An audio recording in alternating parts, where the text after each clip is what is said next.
This is a story about spring cleaning. And we have a new pharmaconutritional tool to talk about, which is called ZinoGene Plus. The whole point of spring cleaning is that it's not cleaning that you do all the time. It's not a regular thing. You have your routine, you do your maintenance thing, and then maybe as the year turns and the daylight starts to get stronger again, and it starts poking into parts of the flat or the house or the condo that you didn't see clearly enough before. You see that the dirt and the grime is being piling up, and that's when you start thinking about spring cleaning. Now, I've been around for a long time and I've met lots of people. I've never met anyone who looks quite so keen on spring cleaning as this lady does. Uh, Creating rid of clutter and dirt, and the industry has provided all kinds of things that we use to clean chrome and ceramics and worktops and this and that and the other. And we're going to go a little bit deeper than that. When we talk about spring cleaning, we're talking about removing debris that builds up in the body, replacing old with new. We're actually talking, if you look about that clock carefully enough, you'll see we're talking about turning time backwards. We're talking about reversing certain aspects of the aging process. Now, you can't just slow or reverse aging because there's a lot of things that are going on as you age. There are many subroutines, and here are a few of them. It is not a complete list. I can go through some of these quickly. For those of you who are interested, we lose proteostasis, which means overall control of the quality of the proteins that you're forming in your cell. Reduced autophagy, which means your housekeeping systems within the cell and to some extent between cells start to run down. You accumulate damaged proteins and other macromolecules in the cell, and that's not a good idea because when that happens, different parts of other types of machinery start going wrong. This is not a good idea. You're moving towards senescence. You're moving eventually towards cell death. Most of you have heard about loss of telomeres and mitochondrial damage. Those are other parts of the process, changing patterns of DNA methylation. This is known as the epigenetic clock. Parts of the DNA are methylated and silenced and other parts aren't. That pattern changes over time. Reduced expression of mRNA splicing factors. So you have introns and exons, and some of the bits of DNA are silent and some are coding. You don't want to have all of that in your mRNA. So the mRNA that you produce is cut and spliced just as if you were working with videotape. And then growth factors start to peter out, and stress resistance, we become less good at that because stress responsive proteins called alarmins, we don't get quite so good at making those when we need to. Your metabolism starts to slow. Various hormone patterns start to change, and we accumulate senescent cells. These are aged and dying cells, which shouldn't really be sticking around, but they do. And perhaps we run out of stem cells. Those are the cells that are formed in other parts of the body, in the bone marrow, which would normally be on hand to replace the damaged cells, but maybe none of that is working terribly well. Anyway, turns out that all of these subroutines are slowed, impaired, and damaged by three factors, and those are the things that you see in the bottom line marked out in red: increased chronic inflammation, type B malnutrition, and dysbiosis. And you've heard me talk about all those things before, and those are all caused by the modern ultra-processed diet, which is why we have such terrible public and increasingly individual health in society today. It turns out that if we can reduce those problems of inflammation, type B malnutrition, and dysbiosis, we can make everything better, but that won't necessarily deal with this issue of accumulating senescent cells and having not quite enough of the stem cells that are needed to replace the aging cells. Until now. Now we actually do have a new tool that we can use to address this very problem.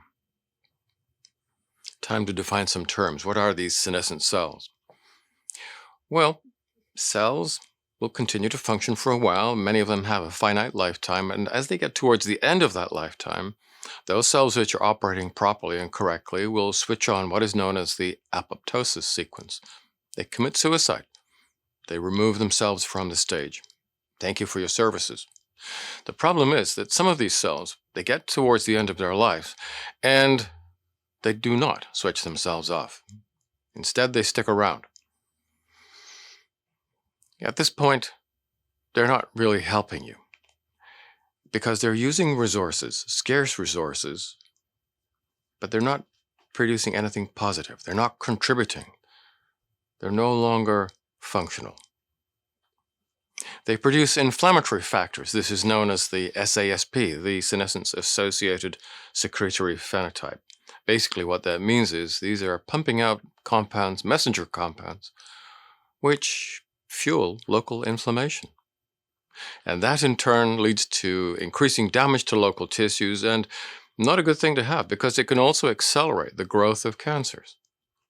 So it's really not a good idea to have too many of these senescent cells accumulating inside your tissues and inside your bodies.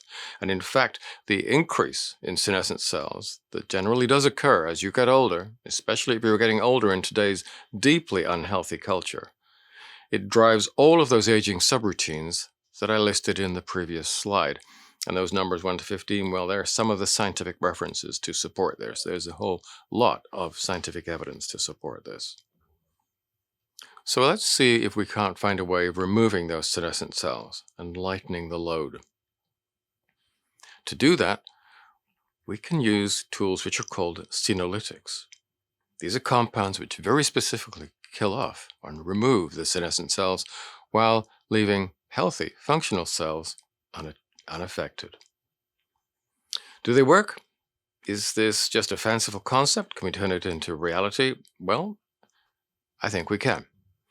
There is a lot of preclinical evidence showing that if you use the right senolytic compounds, you can delay, prevent, or alleviate frailty and all those other conditions that you see in that list there. There seem to be some huge health benefits. We're talking about serious life extension. You can improve brain function, cognitive function, so that the aged animals that receive these senolytic compounds clearly are thinking better and faster. In fact, it turns the clock back to their middle years, in some cases even earlier.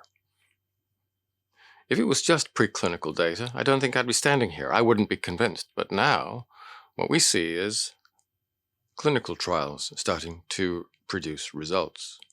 And in the early pilot studies, using senolytic agents, the results show that the numbers of senescent cells in the tissues are reduced. There is reduced inflammation and reduced frailty.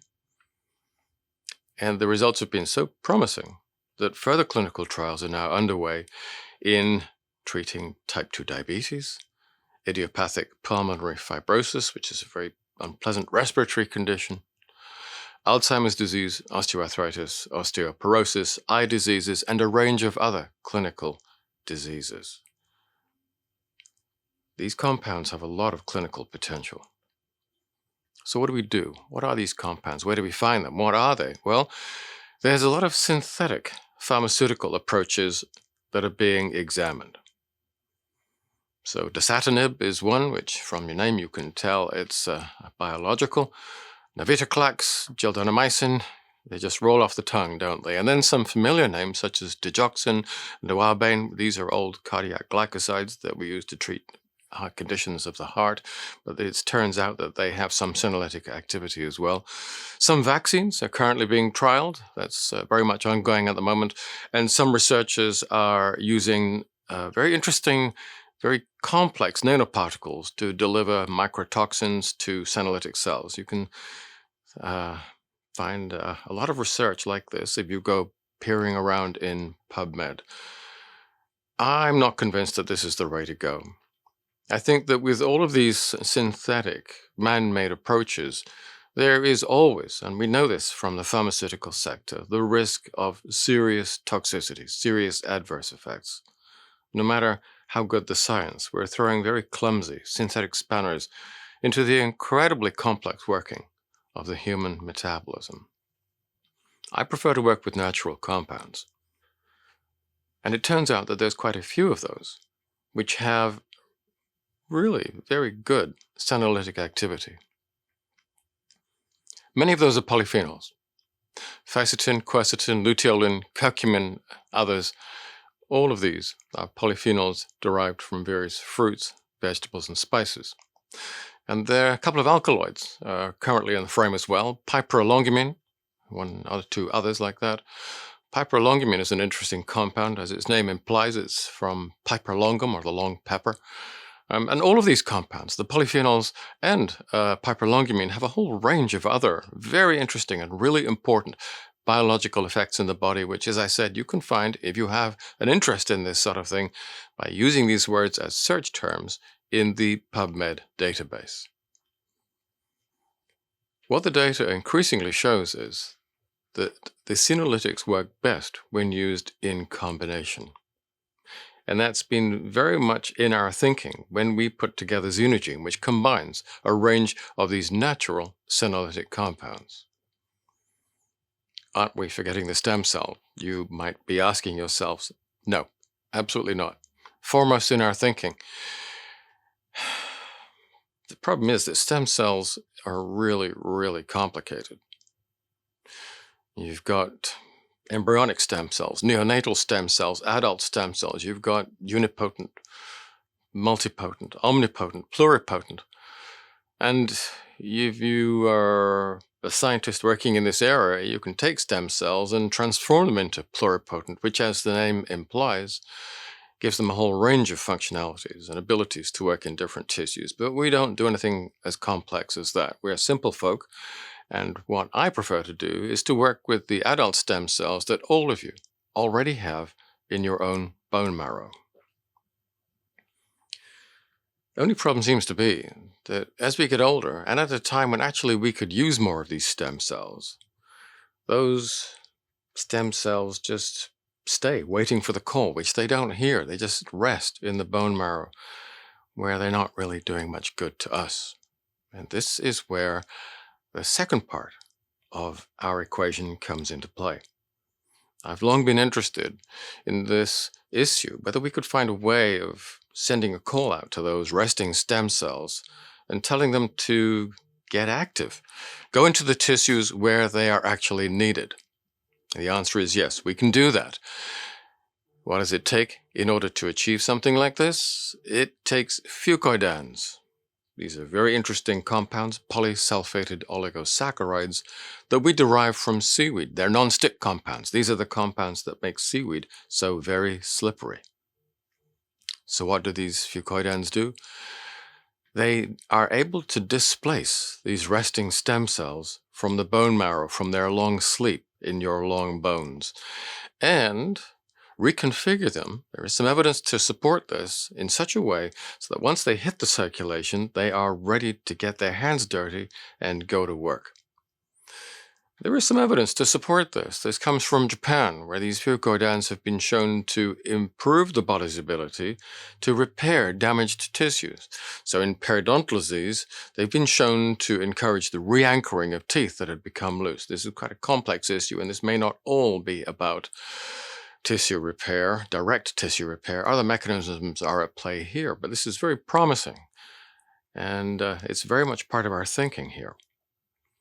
The fucoidans are also being looked at in terms of their applications in other non-communicable diseases, such as osteoporosis, vascular and eye diseases, and they also seem to be extremely helpful in assisting people to deal with the otherwise unbearable adverse effects associated with chemotherapy. And the fucoidans inhibit biofilm.